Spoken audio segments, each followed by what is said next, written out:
no particular race, though. The target is you, the citizen that denies the New World Order, the RFID chip that is coming through the Obamacare, and or the citizen that, gets out of line will be held as slaves indefinitely against their will. This is so unconstitutional to me. I mean, it really makes Hitler look like the Easter Bunny. I mean, the RFID chip is a microcomputer chip that is already in existence. It's not a theory. It's not a myth. It's not made up. It's actually in existence. Many celebrities and even some foreign political leaders, as well as some average Americans, have already accepted this chip. They are the first experiments, anyways, of the RFID chip. Your animals already have it. Walmart has even let out on the news that some of their clothes, when they sell it, carry an RFID chip until, of course, they deactivate it on the way out, supposedly. But, anyways. It's kind of strange to me that it's in their right hand. I mean, call me crazy and a conspiracy nut, but doesn't this sound a little or exactly like the biblical mark of the beast to you? I mean, the Bible preaches that the mark of the beast will come in the right hand. To me, with this kind of aspect of life, who does our government really serve? Do they serve Jesus like they say they do, or is it Lucifer? That is a very satanic program that they're coming out with, in my mind. It is against my religion, and quite frankly, I will not accept it. And I know that friends of mine will not accept it. My family will not accept it. We are all Christians, good American citizens, and we know that we are being duped, and our government has been hijacked. There's a sense of feeling that you get when evil is going on and you're being lied to, and it's kind of like it's just a sixth sense that you pick up on, and a lot of the good people that I hang around, much like old school American people like that, they know, and they're waking up, and it's just we're getting very, very tired of it, very tired of this government getting out of control. And the banking cartels, the way they are established, and the way they just control every aspect of your life. And we are enslaved by them through credit. I mean, look at our economy as an example and what they're doing to us. They're sending our businesses overseas to basically, literally devaluate the dollar purposely. They are creating and engineering this economic collapse, all in to bring the New World Order, one world government is what it is. It's their plan. It's been their plan since probably 1913, I would say, and even before that. But the truth be told, that's what this is all about. They want one bank, one centralized bank, which Thomas Jefferson spoke against in the 1700s. They want one currency, one religion, one leader. These are all of their goals, their agenda, along with the detention camps and the microchip population to keep you under surveillance, basically. It's Big Brother.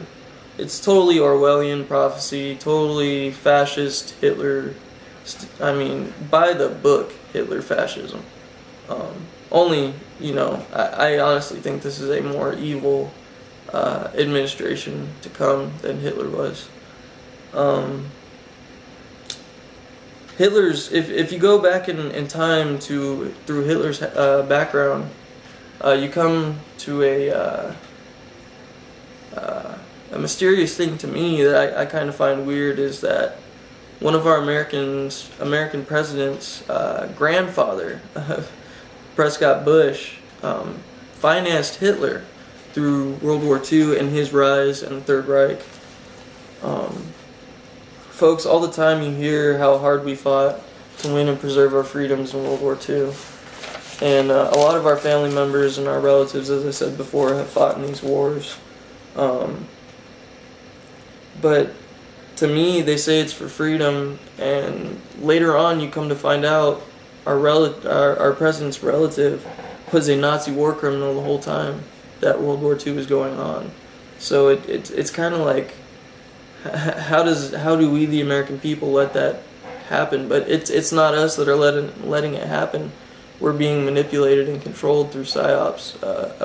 It's actually a military procedure, and you can look it up on the United States Army website. Actually, there's a MOS for psyops. Actually, if you look it up, go ahead and Google that if you'd like to dispute that claim. Furthermore, if that is the case, how do you figure if George Bush signed, going back to 9/11, he signed a day before, to go to Afghanistan? Just to give you some facts about that day, the World Trade Center buildings were brought down in a controlled demolition.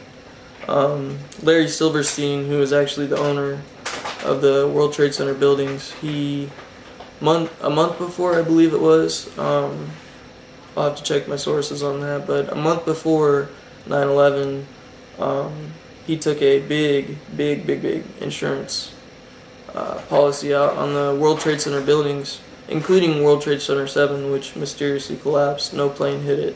The trade centers did not fall on it like the media has, done their best to sell to you people at home.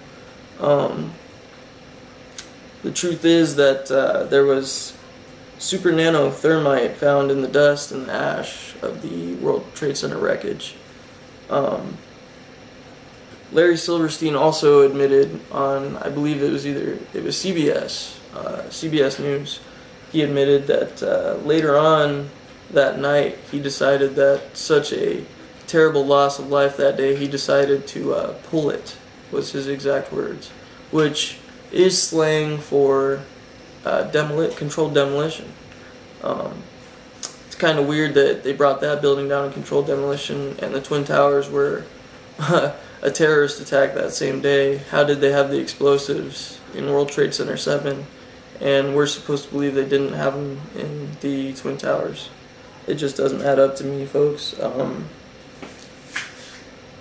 This wasn't your average nanothermite, but it was super nanothermite to blow those thick concrete reinforced steel beams. I mean, these things are damn near indestructible, folks. This is not weak stuff by any means. The World Trade Center was designed to withstand a 150, not day, 150 year tropical storm, as well as a Boeing 757 flying into it directly. The manager of the 9/11 World Trade Center construction was made a statement, and I have it here. Let's see here.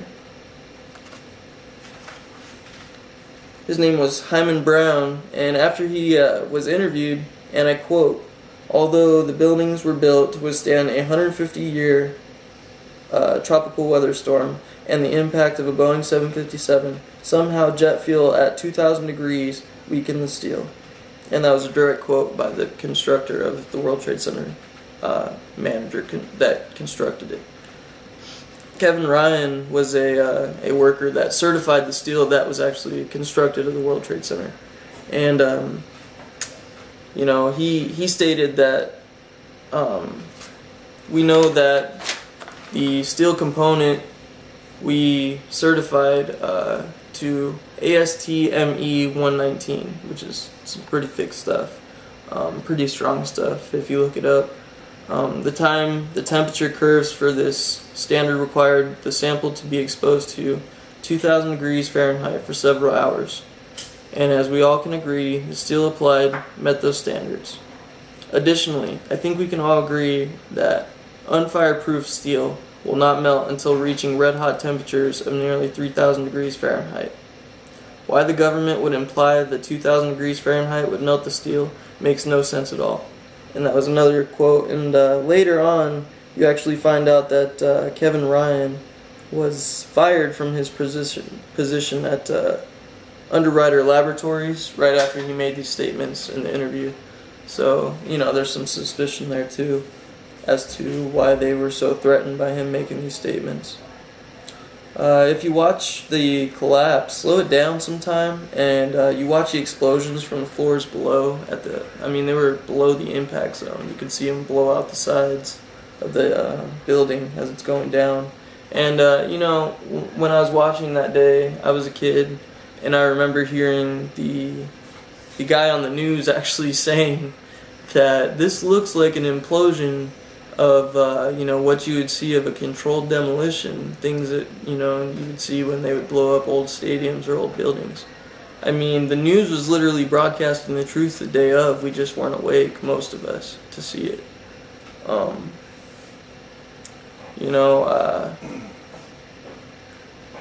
But what do I know? I'm just a conspiracy nut that listens to experts and scientists and people that weren't there, physically, instead of just going with the government's flow.